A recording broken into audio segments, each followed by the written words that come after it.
So, hi there mga kabanas! Welcome back to my channel. So, we're proceeding on a Witness a Bodyguard Romance Chapter 2 because we finished our Chapter 1. So, let's proceed on a Chapter 2. So, before that, don't forget to subscribe to my channel and click the notification bell so that you're updated on my choices stories uploads. So, let's begin!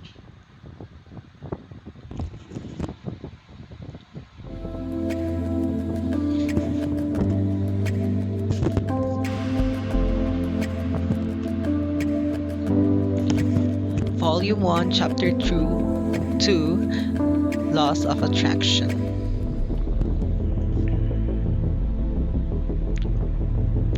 The sounds of your heartbeat pounds in your ears as you watch the woman with the malicious glint in her eyes twirl her knife near her victim's neck. No, no, this can't be happening. Don't let me have all the fun, baby.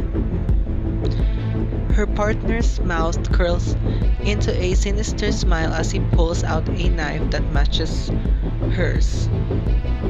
I wouldn't dream of it. You know I love when you do things as a couple. Hands shaking, you pull out your phone and dial the number of the local police as you retreat further out of sight. Hello? I'd like to report a crime in progress. Please, you need to send officers right now. There are two attackers and both are armed. The voice on the line answers calmly. This is Officer Rivas with the Boston Police Department. Tell me the exact location I should dispatch the officers. Once you relay the officer the information and your name, Officer Rivas makes a quick call before jumping back on the line. Now, Maxine, listen carefully. No matter what happens, do not engage. Stay as far away as you can. Peeking around the corner, you watch as the victim falls to the ground, uneven thick coat of blood soaking his shirt. Ah, no, stop. I can help you. We can work together. There is nothing you can give us that we can take by force. Please, I'm sure more use to you alive than dead. But what if I can save him?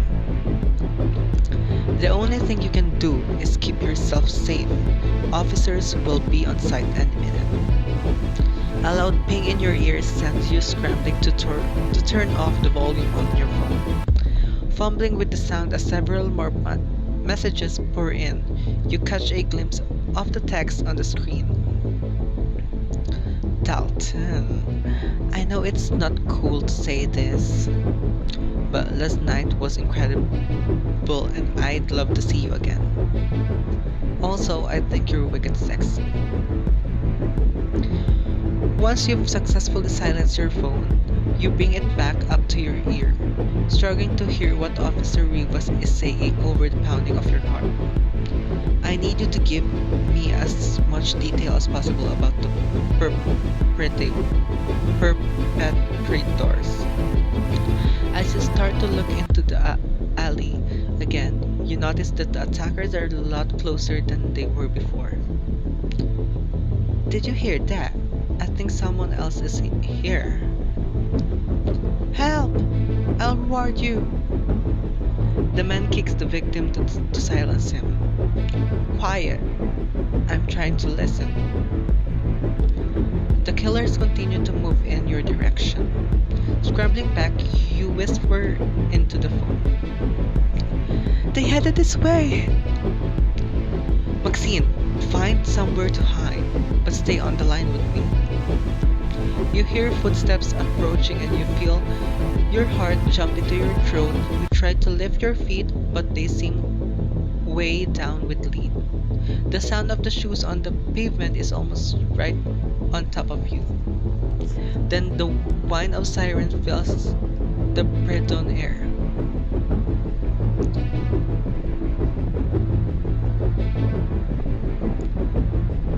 Watch it pull up. Expecting to see the attackers, you risk a look around the corner but only find the body of their victim on the ground, a pool of red spreading out around his torso like dark, wet veins. Oh my god! Suddenly, you're crouched down, your chest constricting as you struggle to get air into your lungs. A pair of shining black shoes fill your vision as a shadow moves over you. I'm guessing you're the witness. My name's Detective Newsu. Do me a favor and take a deep breath before you turn purple. One body is enough paperwork. He's really dead? As a doornail, so the quicker you get up, we can get down to the station and get you out of my hair. Letting out a long deep breath, you rise to your feet and somehow manage to make it to the precinct without falling apart. As you're escorted into the police station, you're greeted by a man in a suit with a kind smile. You must be Maxine. I'm U.S. Marshal Thomas Otto. It's a pleasure to meet you. The sight of a friendly face gave you the strength to stand up straighter. You too, Mr. Marshal Otto. Please call me Thomas. Thank you for your accompanying Detective Newsu to the station. Detective Newsu gives you a hard stare that makes it hard not to flinch. Next time, don't be the moron. Wandering dangerous alleys at night or will be stuck scraping your sorry blank off the cement. I should just ignore him. You shoot an annoyed look at Detective Newsu as he leaves, which he fails to notice. He's not even worth the energy it'll take to tell him off.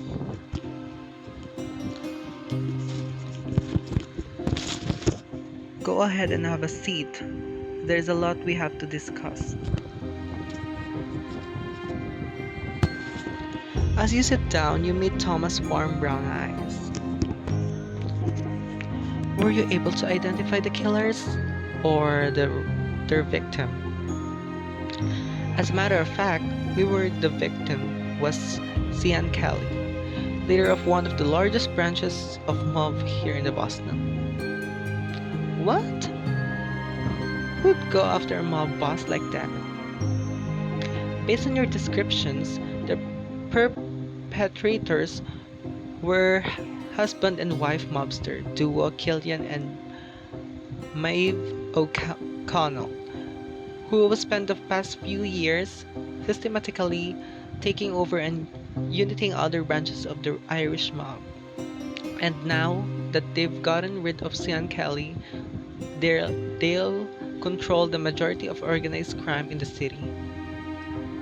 You knit your brows in confusion, thinking of all the ways you've seen crime bosses portrayed in movies and true crime novels. They didn't seem like any kind of mob leaders I've heard of before. It wasn't about power, they were having fun.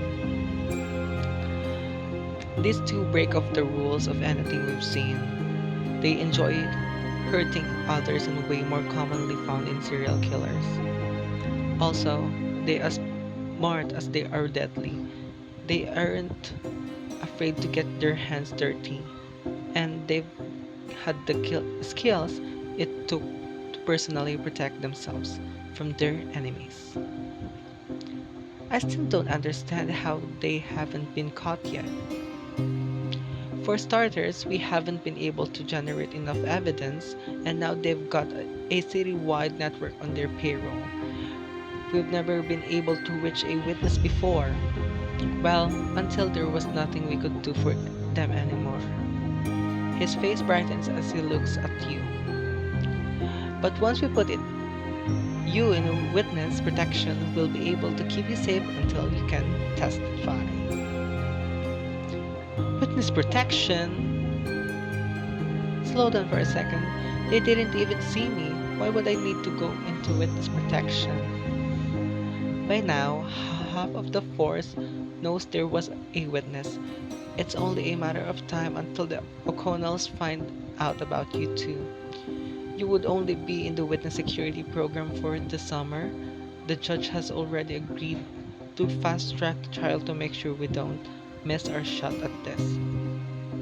He notices he noticed the conflicted look on your face and softens his gaze even more. Please, Maxine, you'd be saving countless lives, including your own. Squeezing your eyes shut, you try to block out the image of the victim on the ground in the alleyway. His eyes devote vote of your life. If I do this, I need to make sure I call first. I'm afraid that's not possible. No one can know where you're going. But I have to tell my friend. She'll look after my house while I'm gone and cover for me at work.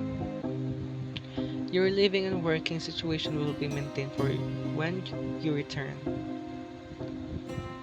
Harika can think that I can just disappear. Well, handle creating a convincing cover not to raise suspicious. It would endanger both of your lives if there was anyone who could be forced into revealing your location.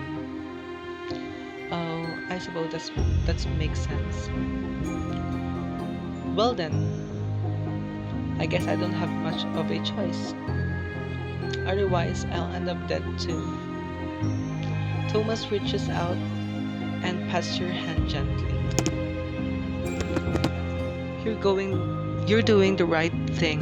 As a father, I'd like to personally thank you for helping make the streets safer for my kids and the other families in our city.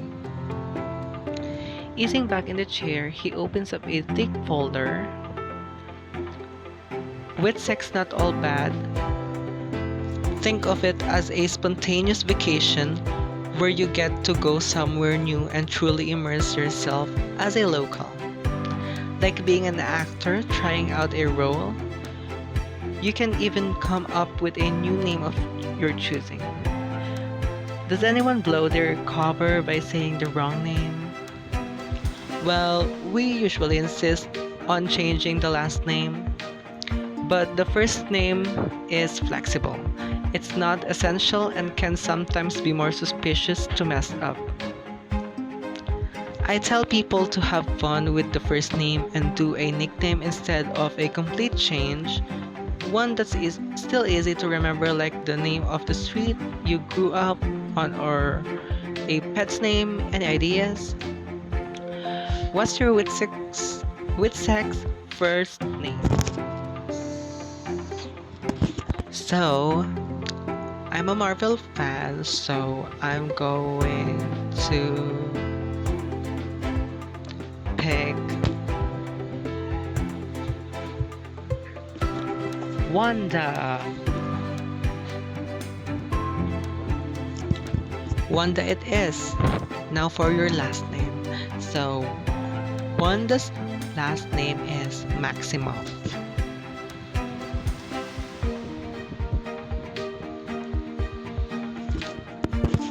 So there, once Thomas has written it down, you gesture to your outfit. What about my appearance? It wouldn't hurt to alter it. Changing your clothes is highly recommended since you were wearing those at the crime scene. He gestures to a small office with a door. Once the officer ran out and brought an outfit and some hair dye for you that will help you blend in on the island. We're going to an island? Yes, we managed to secure a place for you on Nantucket. Really? How you managed to afford that? Summer is the hardest time to find something there. Let's just say you lucked out. Not everyone gets to hide out on gorgeous white sand beaches in a historic seaport town. Some people end up in Hartford or Trenton. With a reassuring smile, Thomas walks away, leaving you to head into the office to get dressed. Once you're inside, just strip out of your sweaty, sticky clothes, longing to put as much distance between you and the crime scene as possible. I never want to see those clothes again. You pick up the bright floral dress folded neatly on the desk, then slip it on over your head, loving the way the soft fabric settles snugly over your curves. Oh my god, gorgeous! Nantucket nectar. Choose this look. This is really good, huh? It feels good to be in something fresh and new. I'll blend right in on the island in this. After figuring out your outfit, you pick up the box of hair dye and imagine how you'll look with a new color and cut. No one would recognize me if I did this. Oh my god, she's so gorgeous! So let's... Oh my god, I'm loving this look. So let's pick this one. Bob cut. Wavy bob cut. There's never been a better time for a big change, especially one that suits me so well. You finish up when there's a soft knock followed by a smoky voice muffled behind the thick wooden door. Miss Maximoff, this is U.S. Marshal Kian. I'll be working with Thomas on your case. You start to open the door to let him in, but freeze as his face comes into view. Maxine? Dalton? You're a U.S. Marshal? Dalton hurries into the room and shut the door. I thought I'd never see you again after you snuck out. As his green eyes take you in, a slow smile forms. Damn, you look magnificent. Thanks. I didn't know that U.S. Marshal had such a nice wardrobe selection. You nod at his body as you take him in. Dalton, I can focus when you look so pretty. So let's pick this because he's really handsome. You're almost making me wish I'd stuck around for a round 2. I was hoping you'd stay for much more than that. You chuckle. That mouth of yours is nothing but trouble, Dalton Kian. Oh, you have no idea just how much. The sharp ring of a television cuts through the tension between you, and Dalton shakes his head as if to clear it. Maxine, I've been assigned to take the lead on your case. It's my chance at a huge promotion. Thomas is my supervisor, and if he found out that we knew each other, he'd take you off the case? Yeah, if we were involved in any way, I'd be considered compromised, and who knows when I'd rather get another shot at this. His eyes meet your pleadingly. I know this is quite a bit to ask, but can you keep our history secret? Do you a favor? Yes, of course, I'd be happy to help. So let's pick this. Show me what you're willing to do in exchange. You step closer so Dalton is back against the door. What do I get out of this? Because I can think of a few things I'd like. His breath comes out in a rug gasp as you press your chest against his. Maxine, I can't, believe me. I want to so much. The thickness of his vest isn't enough to stop the heat from sweeping between your bodies. Are you sure you'll be able to stop yourself? Prize, no. With you, I'm doomed. In that case, this should be fun. Reaching up, you slowly drag your fingers along the edges of the emblem etched on his chest. You then slide your palm down until your hand is dipping beneath the bottom of his vest, playfully rubbing against the skin just beneath his belt. This is very bad. It's funny of you to say because this is still me being good. A strangled moan works its way out of Dalton's lips, and you can feel the warmth of it against your tongue through your open mouth. I'm never going to make it through the summer. The door creaks open and you jerk apart, fiddling with your top to avoid looking at Dalton as Thomas enters the room.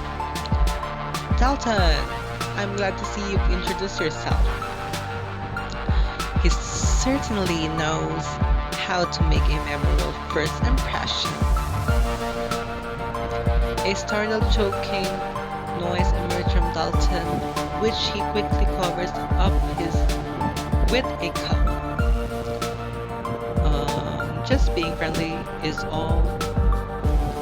Wonderful. Sorry to rush you out, Maxine, but we've got to get a move on. So your orientation will be given on the way. No trouble here, Thomas. We're right behind you. You feel Dalton's hand lightly brush your back as he gestured for you to follow Thomas out of the door. A slight tingle travels up your spine from the way his gaze lingers on you as you walk in front of him. After a couple hours of driving, you find yourself in the back of a small houseboat with Thomas at the wheel and the wind in your hair. Maybe this won't be so bad after all. You're settled against the pillows, enjoying the sound of the waves lapping at the boat when Dalton emerged from below deck with something large and orange in his hands. Thought you might need this. He tosses it to you across the deck. A life preserver. Catch. Are you serious? He flashes you a teething smile, trying to suppress a laugh. I hate to say you from the mom only. Just have you drown in Nantucket Sound. If you thought I'd sit here wearing days, you're widely mistaken. It was worth a go. I thought maybe you'd be too knackered from being up all night to keep yourself afloat. As you throw the ring onto a nearby cushion, Dalton moves to sit down beside you, careful to keep his leg from brushing against yours. You sneak a glance down the length of his body, admiring how he looks in his Nantucket wear, especially how snug shorts are in strategic location as he bends the seats. He's really cute. They finish putting together the rest of your cover. You'll be Maxine, aka One the Maximum, a working class girl who just lost her parents. The money your parents left you allowed you to purchase a small house on Nantucket where you'll be working odd jobs to pay for the contractor, helping you repair the weather damage on the place. Working class girl? Me? Let's put this through, as long as you're willing to give me a hand. I'll need some private lessons to help me blend in. I'm a little afraid of what will happen if I'm alone with you too long. I promise it'll be nothing good. He exhales, his fingers gripping the cushion to stop himself from touching your bare thigh. If that ocean's not as cold as an iceberg, I'm going to be in big trouble. As you watch the island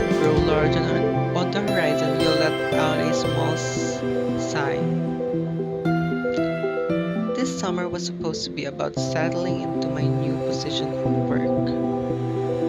Nothing having to start all over a new life.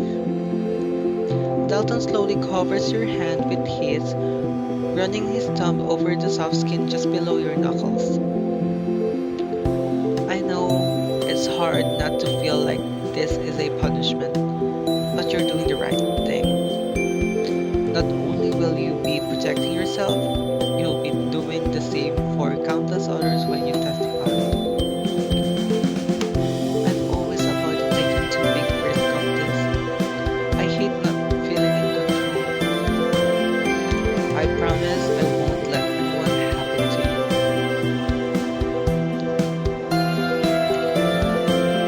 You meet Dalton's intense gaze, the air crackling between you.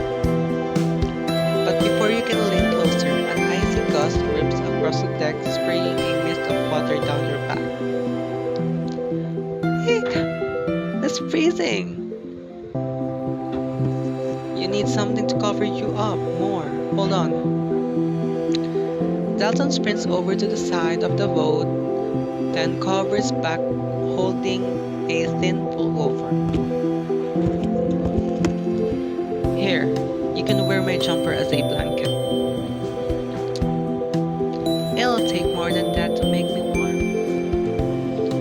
Maybe I can help provide a little extra heat if you like. Take Dalton's jacket or let him wrap you up in more than fabric. Of course. Doesn't hurt to try. He slides onto the cushion beside you again, this time pressing his legs against yours. It should be enough since my body seems to be made of lava around you. His firm body curves against your back as he drapes the fabric on top of your lumps. Wrapping his arms around you, he pulls the jacket snugly over your lap and chest, his fingertips lightly caressing the small of your back before pulling it out. I'm still chilly. I suppose I can offer just a bit more body heat. Gliding his hand up your arm, he slowly rubs his palm against your skin, creating friction that ignites a fire in your body. That's a good start.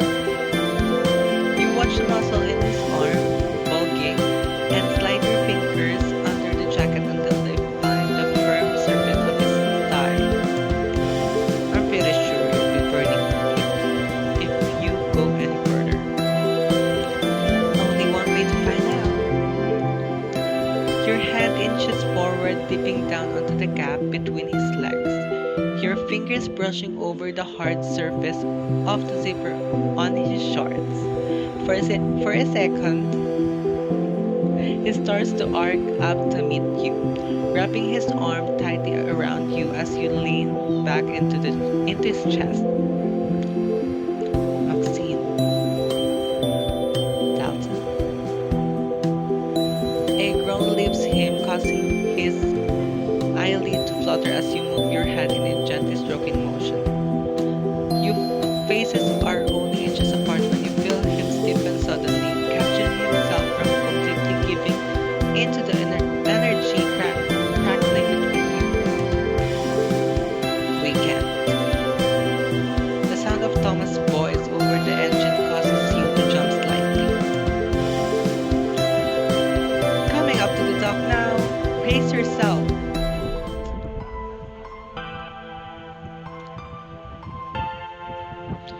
A few minutes later, you're stepping off the boat and onto the dock, where you take a moment to glance at the quaint, historic harbor.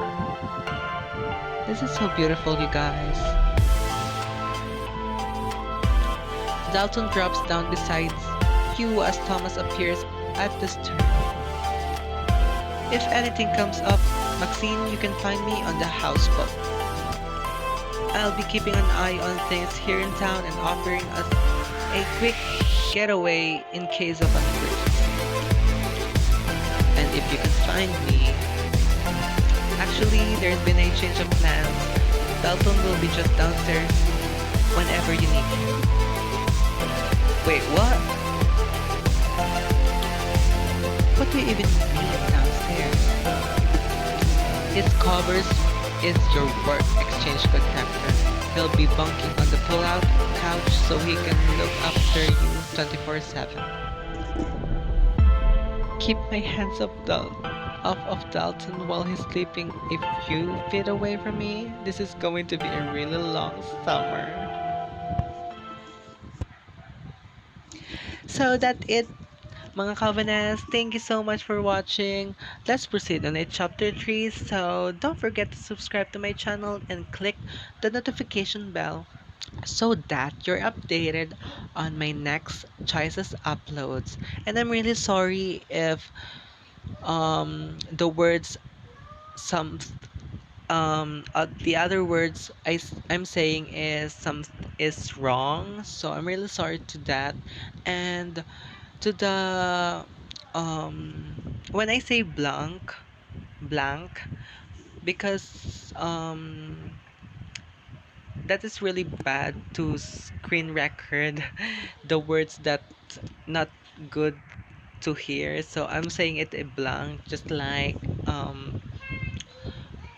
lick, like that. So I'm saying it as a blank. So that's it.